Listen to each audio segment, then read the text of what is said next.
আমার আত্মীয় স্বজন বলতো, তুমি এটা কি করলা, নিজের জীবনটাকে নিজেই শেষ করে দিলা। নিজের বুদ্ধিতে এত দূর আসলাম, সবাইরে ম্যানেজ করলাম, কিন্তু কোনো কিছু হইল না মনের মতো। আমি আয়েশা শেখ, আর আমি পুরান ঢাকার মেয়ে। পড়াশোনা এখনো করতেছি অনার্সে। তো যখন আমি কলেজে পড়ি তখন আমার একটা ছেলের সাথে পরিচয় হয়। ওর সাথে আমার পরিচয় হয় হচ্ছে ফেসবুকে।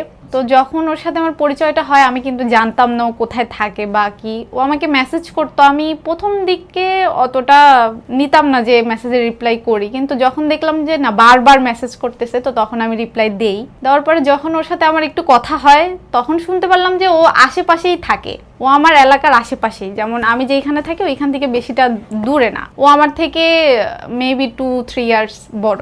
2-1 দিন কথা বলার পরে ও বলল আমাকে যে তাইলে আসেন দেখা করি। যখন ও অনেকবার রিকোয়েস্ট করলো যে না আসেন দেখা করি, আমরা তো পাশের এলাকাতেই, দূরেও না, তো তখন আমার মনে হলো যে ঠিক আছে। তো তখন হচ্ছে যাই দেখা করি। প্রথম দিন ও অনেক হ্যাংলা পাতলা ছিল, হ্যাঁ, দেখে আমার অতটা পছন্দ হয় নাই, কিন্তু মনে হলো যে ওর পার্সোনালিটি যেরকম সেরকম দেখে মনে হলো যে ঠিক আছে। তো দেখা করে আমরা বাসায় চলে যাই দুইজনেই। যাওয়ার পরে মনে হয়েছে যে না রিলেশন করার মতো না, আর আমার বয়সটাও তো সেরকম ছিল না। ভাবলাম যে না বাদ দেই, যেহেতু দেখা হয়েছে ভালো ফ্রেন্ড হিসাবে থাকি। কিন্তু ওর সাথে কথা বলতে বলতে প্রায় 6 মাস আমি এমনি ফ্রেন্ডলি হিসাবেই কথা বলি, কিন্তু সে নাছোড় বান্দা, সে আর আমাকে ছাড়বে না, সে রিলেশন করবেই, যে কোনোভাবে আমাকে রাজি করাইলো। ভাবলাম যে ঠিক আছে কন্টিনিউ করতে থাকি, যদি কোনো কিছু হয়ে যায় হবে, আল্লাহ ভরসা, আল্লাহ কার সাথে কার জড়ি রাখছে সেটা তো আর জানি না। কন্টিনিউয়াসলি না দেখা করতে থাকি, যেহেতু আশেপাশেরই এলাকা, তেমন সময়ও লাগতো না, দেখা করতাম, মাঝে মধ্যেই দেখা করতাম। তো আমি বিষয়টা আমার ফ্যামিলিকে জানাইতে চাইলেও না, মানে মনের ভিতরে একটা ভয় কাজ করতেছিল যে মানবে কি মানবে না। আর ও তো তখন ও স্টুডেন্ট, আমিও স্টুডেন্ট, তো আমি এই বিষয়গুলো ভাইবা না অনেক টেনশনে থাকতাম। পরে আমার আম্মু একদিন আমাকে জিজ্ঞাসা করলো যে কি ব্যাপার, তুমি এরকম যে দেখা করো, কার সাথে দেখা করো, আমাকে বলো, আমাকে শেয়ার করো। আমার আম্মু সবসময় আমাকে এইটা সাপোর্ট দিয়ে আসছে ছোটবেলা থেকেই, তুমি যা কিছু করো না কেন আমাকে তুমি বলবা। কিন্তু আমার বাবা ছিল প্রচণ্ড রাগী, সেইগুলা পছন্দ করে না। তো যখন হচ্ছে আমি আমার আম্মুকে বিষয়টা বললাম, আম্মু বললো যে দেখো তুমি তো এখনো এইগুলার উপযোগী না, যেহেতু করে ফেলছো, দেখা করছো, তুমি ওকে তাহলে বাসায় নিয়ে এসো, আমি কথা বলবো। পরে আমি ওকে জানাই, ও বাসায় যায়। তখন বাবা ছিল না, বাবা এগুলা কিচ্ছু জানে না। পরে আম্মু দেখা করলো, জানলো ওর বিষয়ে। তখন হচ্ছে আমার আম্মুরও না ওকে দেখে এতটা ভালো লাগে নাই।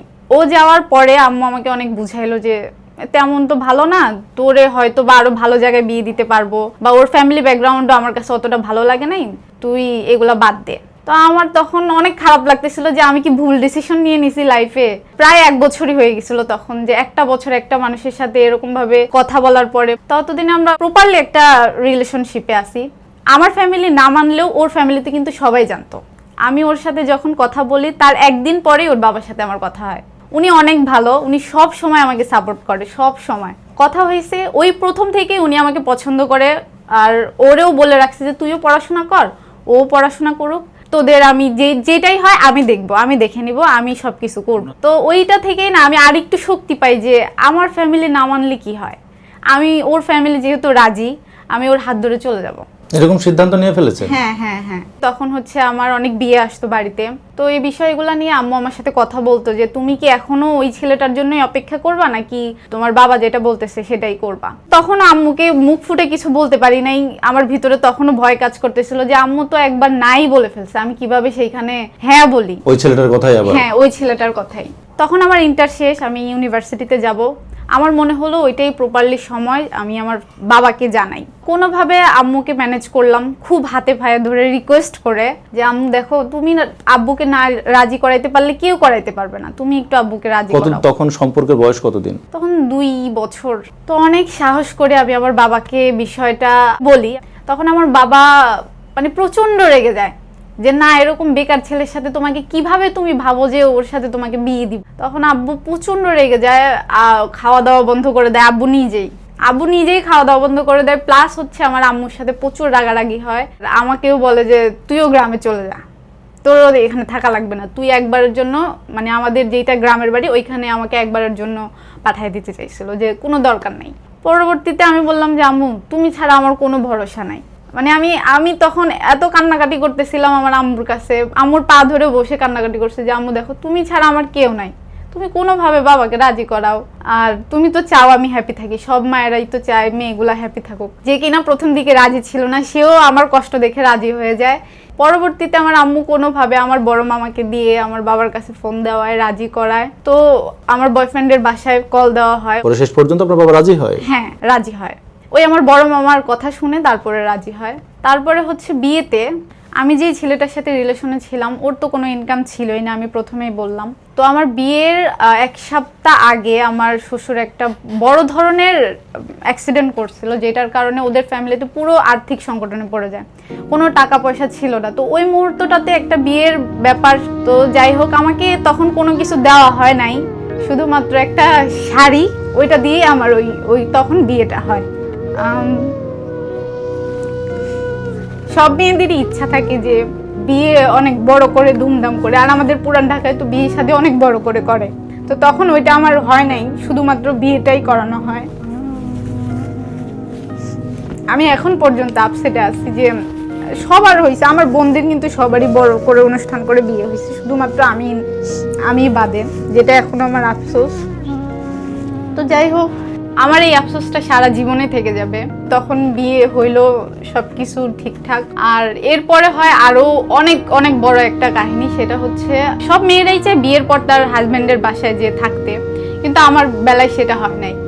কারণ তখন আমি তো বললাম ওদের ফ্যামিলি, আমার হাজবেন্ডের ফ্যামিলিতে প্রচুর পরিমাণে স্ট্রাগল করতেছিল, ওরা নিজেরাই ঠিকঠাকভাবে চলাফেরা করতে পারতেছিল না, তো আমাকে নিয়ে কিভাবে রাখবে। তো এটা ভেবে আমাকে আর নেয় নেই, ওরা আমাকে আমার বাসায় রাখে। আমি 1 বছর আমাদের বাসায় ছিলাম। ওই সময়গুলো যেভাবে একটা মেয়ের যায়, মানে খুবই খারাপ লাগতো নিজের কাছে, যে কি করলাম, নিজের বুদ্ধিতে এত দূর আসলাম, সবাইরে ম্যানেজ করলাম, কিন্তু কোনো কিছু হইলো না মনের মতো। আশেপাশের যারা লোক ছিল যে কেমন ছেলেকে বিয়ে করছো, তার কোনো ভবিষ্যৎ নাই, তারপরে সে কোনো চাকরি করে না, কি করবে তোমাকে নিয়ে, তুমি এটা কি করলা, নিজের জীবনটাকে নিজেই শেষ করে দিলা, মানে এমন ধরনেরও কথা বলতো। ওই সময়গুলাতে আমি নিজেকেও সামলাইতে পারতাম না, প্রচুর কান্নাকাটি করতাম, কিন্তু একমাত্র আমার মা আমাকে সাপোর্ট করতো, যে যেহেতু করে ফেলছো মা, আর কিছু করার নাই, তুমি হচ্ছে যেটুকু পারছো করছো, এখন স্ট্রাগল করতেই হবে তোমাকে, যেহেতু বিয়ে শাদী হয়ে গেছে, তোমাকে এখন স্ট্রাগল করতেই হবে। তো এটা ভেবেই নিজেকে আফসোস হইতো? আফসোস জিনিসটা না, আফসোস হইতো না, কিন্তু নিজেকে দোষারোপ করতাম যে কেন এই জিনিসটা আমি ভুল করলাম। আমি যেই ফ্যামিলি থেকে বিলং করি, হয়তো বা আমি আরো ভালো পর্যায়ে যাইতে পারতাম, আমি আরো সুখী হইতে পারতাম, কেন আমি নিজের জীবনটাকে এইভাবে, বাট আফসোস ওইভাবে করতাম না যে ওকে কেন বিয়ে করলাম, এটা করতাম যে নিজে ভুল করছি হয়তো বা। তো একটা কথা বিশ্বাস করবেন কিনা জানি না, আমার বাবা মা না বললেও আমার ফ্যামিলির যে আত্মীয় স্বজন আদার্স মেম্বারগুলো আছে, সবাই আমাকে তখনও বলতো যে তুমি ওই ছেলেটাকে ছেড়ে দাও। আমার বিয়ের কথাও চলতেছিল, মানে অন্য কোথাও নতুন করে আবার বিয়ের কথাবার্তাও চলতেছিল, যে তুমি ওর সাথে আর কথা বললো না, আমরা তোমাকে ওইখান থেকে ডিভোর্স করায় দিব, তোমাকে ভালো একটা ফ্যামিলিতে বিয়ে দিব। এজন্যই আমি ওর সাথে লুকায় লুকায় কথা বলতাম, কারো সামনে কথা বলতাম না। আমি ওকে বুঝাই, ফোন করে আমি অনেক কান্নাকাটি করতাম যে দেখো আমি আর পারতেছি না, প্লিজ আমাকে এইখান থেকে নিয়ে যাও। আমি সেই অবাক আসামি রোহান আহমেদ, মানে ওর হাজবেন্ড। আসলে সেই সময়টা হয়েছিল যে আমি স্টুডেন্ট ছিলাম, আমার বাবা ছোটখাটো একটা জব করতো, এভাবেই চলতাম। এভাবে যাওয়ার পরে ওর সাথে তো রিলেশন আমার চলমান। ওর ফ্যামিলি থেকে প্রথম অবস্থায় রাজি ছিল না, তো তখন আমি আমার আব্বু আম্মু কি জিনিসটা জানি, এবার আমার আব্বু আম্মুর সাথে আমি টোটালি ফ্রি। আর আমি হচ্ছে আমার বাবার একমাত্র সন্তান, আমার ভাই বোন কেউ নাই। আমি ছোটবেলা থেকেই যেটা বলি আমার বাবা মা ওইটাই মাইনা নেয়। আচ্ছা, এই সুযোগই নিয়েছেন? এই সুযোগই আসলে নেওয়া, আসলে এই সুযোগটাই নেওয়া। পরে বলি যে এই কথা আমি কি করব, তখন আমার ওইরকম আর্নিং সোর্স নাই। দেন হচ্ছে আমার চাচাদেরকে জানাই, আমার চাচাদের সাথে ভালো একটা, আমাদের জয়েন্ট ফ্যামিলি সোজা কথা। তো আমি বাবাকে বলার পরে আব্বু তাদেরকে জানাই যে রোহান তো এই কথা বলতেছে, কি করব। পরে তারা আমাকে ডাকে, আমাকে নিয়ে কথা বলে, আর আমার ফ্যামিলি থেকে সবাই রাজি ছিল।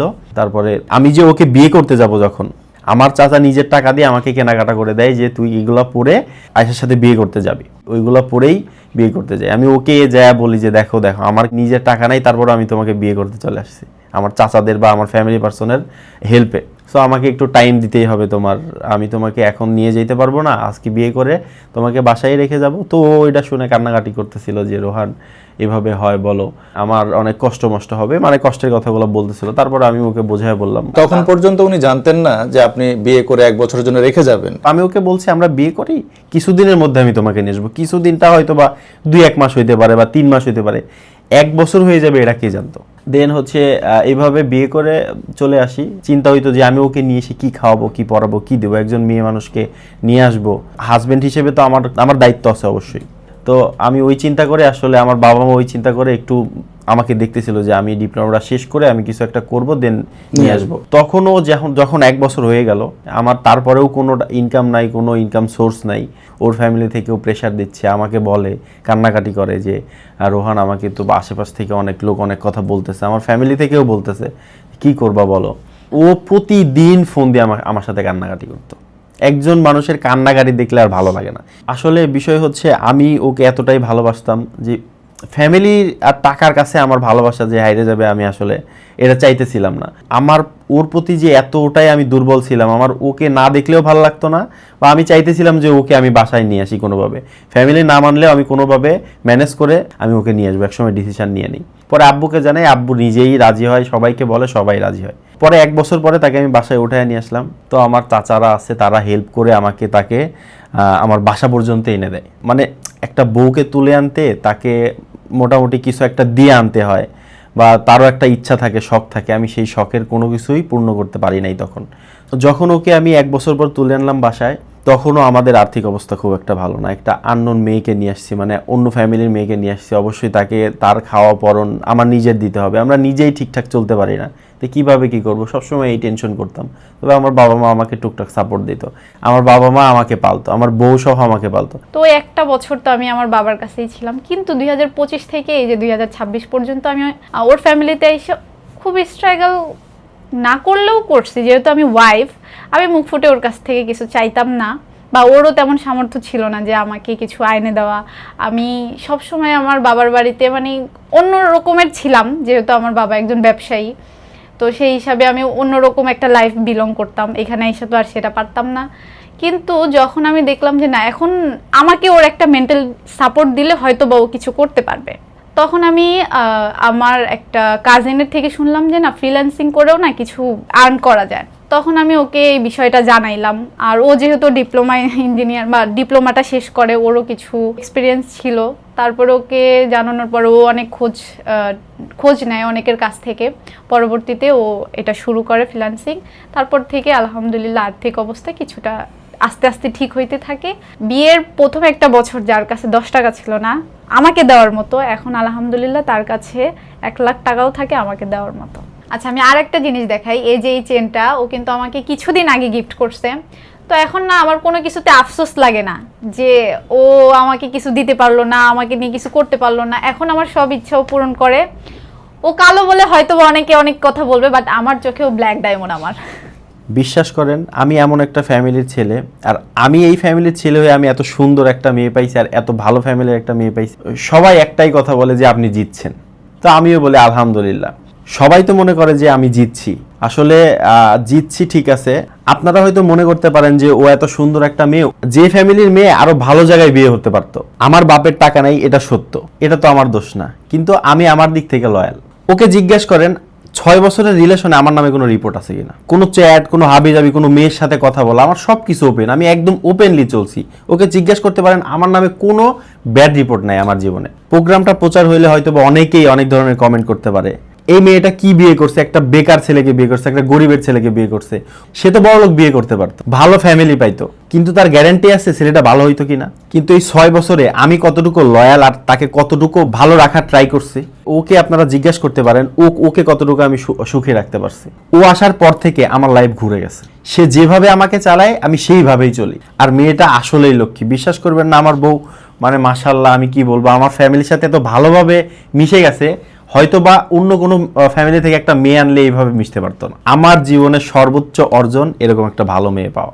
এই যে আমি যে ফ্রিল্যান্সিং করি, ফ্রিল্যান্সার হয়ে গড়ে উঠেছি, এটাও তার অবদান।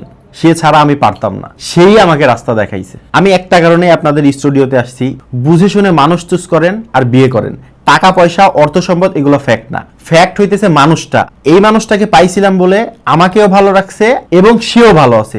তার যদি একটা অন্য বড়লোক ছেলের সাথে বিয়ে হইতো, ওই ছেলেটা তো নেশা করতে পারতো, পরকিয়া করে বেড়াইতো। আমাকে নিয়ে তো আর এইসব ভয় নাই। তো আমি মনে করি বিয়ে করার আগে মানুষ দেখে বিয়ে করতে হবে, টাকা পয়সা না।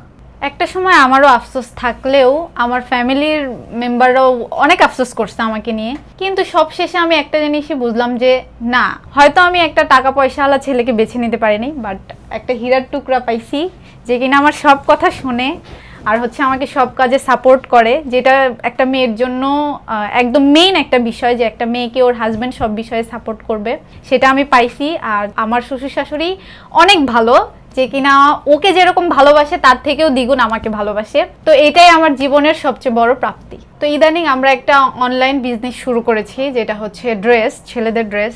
তো ভাবলাম যে যেহেতু এখন মোটামুটি আমরা ঠিক আছি, ওকে নিয়ে আমি চাই যে আরও ভালো থাকি, সবাই যেটা চায় তো সেটাও আমি চাই। তো আমাদের পেজটা হচ্ছে রয়া ফ্যাশন, এইখানে হচ্ছে ছেলেদের শার্ট, প্যান্ট, ছেলেদের ড্রেস সব কিছুই পাবেন।